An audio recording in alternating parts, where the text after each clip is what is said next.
Hi, food lovers. Welcome back to your channel for longevity. I'm Dr. Joanette, your longevity expert, and today we are going to dive into that vibrant world of Middle Eastern cuisine with a dish that is as fun to say as it is as delicious to eat. It is shakshuka. Whether you're a breakfast enthusiast or a lunch lover, shakshuka is about to become your new favorite. One dish, super easy, go-to meal.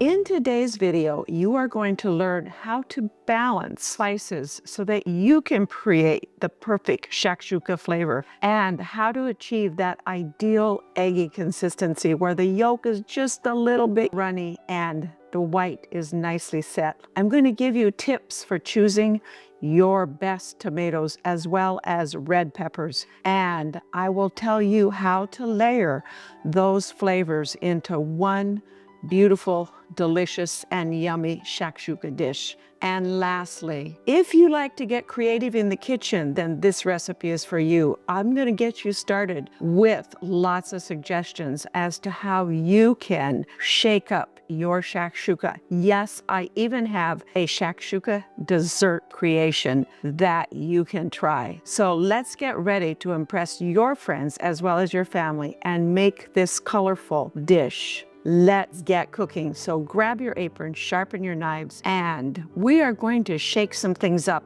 in our kitchen today with shakshuka. So while I'm chopping up the veggies for our shakshuka, let's learn a bit about the history of shakshuka and why I include it in my longevity diet. A bit about the history. Shakshuka's roots trace back to North Africa, particularly Tunisia. This dish made its way from the Middle East and became especially popular in Israel. The name shakshuka is believed to be from Arabic, which means a mixture or shaken. It is a testament to how cultures can blend and evolve through their food and by creating something truly special. Why should you include shakshuka in your longevity diet? There's a number of reasons why you might want to include it in your longevity diet. Number one is tomato-based, which means it's rich in lycopene, a powerful antioxidant that's been linked to reduced risk of heart disease as well as certain cancers. Also has eggs. Eggs are packed with a high-quality protein and also some essential nutrients like vitamin D, vitamin B12, and lutein. Lutein is known as the eye vitamin because it plays a critical role in maintaining eye health. It helps protect against age-related macular degeneration and cataracts, both of which are common as we age. It has olive oil. This is a staple of a Mediterranean diet, and olive oil is high in omega-3 fatty acids. It's known for its heart-healthy monosaturated fats. Fats actually are important to add to our diet because they help our body absorb those antioxidants like lutein and lycopene. It has vegetables like bell pepper, onions, and garlic. All of these provide fiber as well as some additional antioxidants. And the fiber also, both onions and garlic are great prebiotics, which means they provide food for our gut's microbiome, helping to keep it healthy. Thus, it can help keep us healthy by providing so many things for us as well. It also has herbs and spices. These herbs and spices that are in shakshuka are both anti-inflammatory, and they also will help support your overall health, including your brain health. So when you incorporate foods like shakshuka into your diet, you are getting a delicious meal and nourishing your body with both macro and micronutrients that will support your longevity and well-being. If this information was informative so far, please ring that notification bell so that you don't miss any of my longevity videos. We are ready to start cooking our shakshuka. To start with, I'm adding a little olive oil to my frying pan that I've got it on medium heat right now. Probably about maybe couple of teaspoons of olive oil. We don't need a lot. And to that olive oil, I'm going to add my onions. I cut up a half of a large onion, but that's really about a whole medium onion, which is what the recipe calls for. Some red peppers, a medium red pepper, 2 to 3 cloves of garlic. I like lots of garlic. So I diced up 1 large and 1 medium clove of garlic, which is the equivalent of about 3 medium cloves of garlic. We're gonna just let this cook for about 5 minutes here. Our tomatoes and onions are nicely softened. Our garlic is fragrant. And let's go ahead and add our seasonings. I'm adding a teaspoon of paprika, a teaspoon of cumin, and a teaspoon of chili pepper. If you don't like it real spicy, go ahead and add less chili pepper, maybe a half a teaspoon, or you could skip it completely if you wanted to. Stir that in, just let it cook a little, it's a little bit fragrant. And then add in your crushed tomatoes. You're gonna want to add a couple of cups of crushed tomatoes.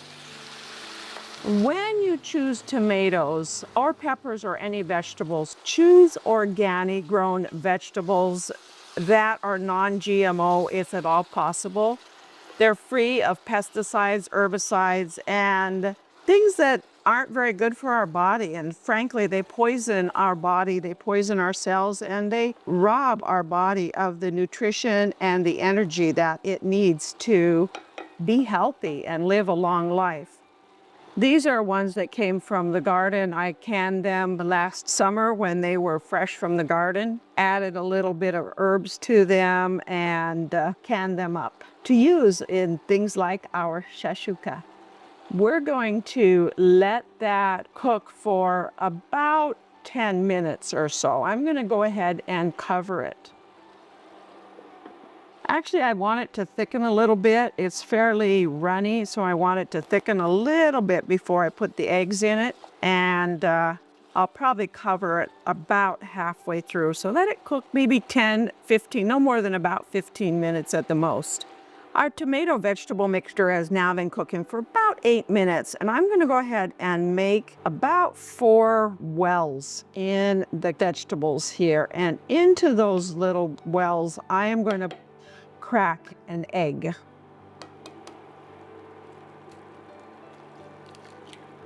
And then we're going to just go ahead and cover it and let it simmer until the eggs are, you want the white to be nicely set and the yolks to be slightly runny still.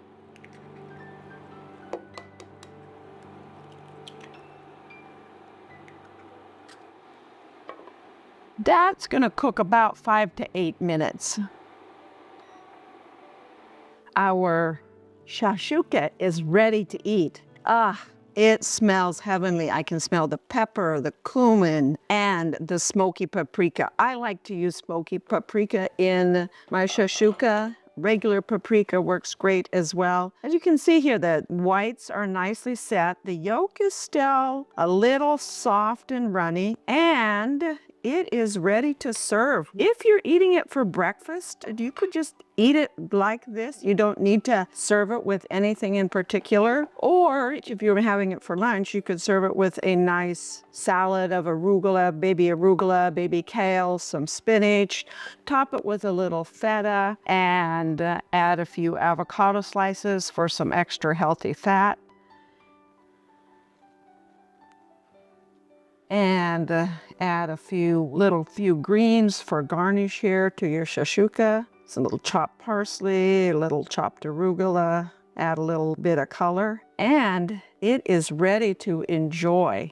While that shakshuka is cooling, here are some suggestions as to how you could mix up or shake up your shakshuka. Make a green shakshuka, swap out the tomato base for a blend of leafy greens like spinach, kale, or Swiss chard. Add a little pesto for a little extra flavor kick. Make a Mexican-inspired shakshuka. Put in some black beans, some corn, maybe some jalapenos, and top it with some avocado slices and a dollop of Mexican cheese or even sour cream. Make a Mediterranean shakshuka. Add some artichoke hearts. Put in some calamari olives. Crumble some feta cheese in it. Sprinkle it with some za'atar seasoning for that authentic Mediterranean taste. Or for breakfast, make a shakshuka benedict. Serve it on toasted English muffin and drizzle it with some delicious hollandaise sauce for your fusion breakfast. Into seafood, want to add a little shrimp, calamari, or even some whitefish to that tomato sauce for a protein-packed little bit of a sea or oceanic twist to it. Indian spiced shakshuka is delicious. Infuse that sauce with some garam masala, add a little turmeric, some coconut milk, and now you have an Indian-inspired version. And lastly, how about shakshuka pizza? Put it on top of some bread, crack an egg on top, and bake it until the eggs are set. And now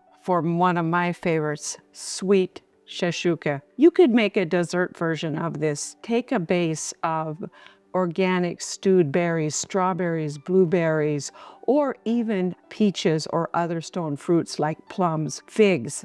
Top it with some sweetened mascarpone instead of the eggs, and now you have a delicious dessert shakshuka. So many ways that you can mix up the flavors, mix up the textures, and create your very own shakshuka masterpiece. Pop over to my website, growwithdrjoanette.com, to read this full recipe and review all of the ways that you can mix up your shakshuka. There you have it, your very own homemade shakshuka. It's bursting with delicious flavors. It's packed with nutrients that will support your longevity. Remember, cooking is all about experimenting and staying healthy. Experiment with ways to help your body stay healthy.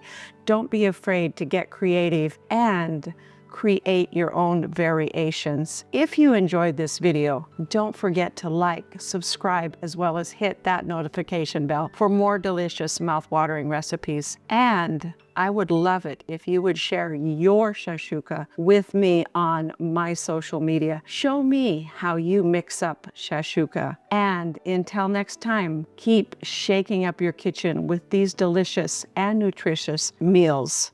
Let's give our shakshuka a taste.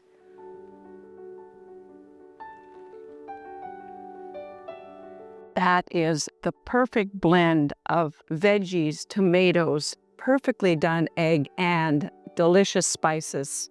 Happy cooking and bon appetit. We'll see you next time on your channel for longevity.